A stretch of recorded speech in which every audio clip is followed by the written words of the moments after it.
जो काही फोन आहे तो जेव्हा तुम्ही झोपाल तेव्हा तो असा हात केल्यानंतर पण तुम्हाला तो लागला नाही पाहिजे.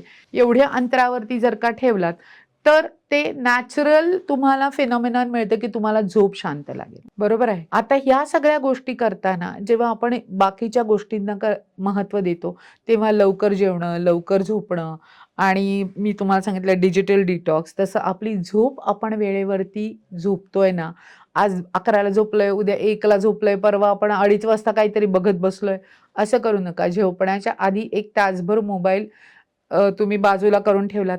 मी सांगते ना, ह्या गोष्टी तुम्हाला इतक्या पटकन पटणार नाहीत. पण तुम्ही करून बघा. मी प्रत्येकाला तेच म्हणते. तुम्ही फक्त 8 दिवस करून बघा. नाही पटलं तर सोडून द्या. पटलं तर घ्या.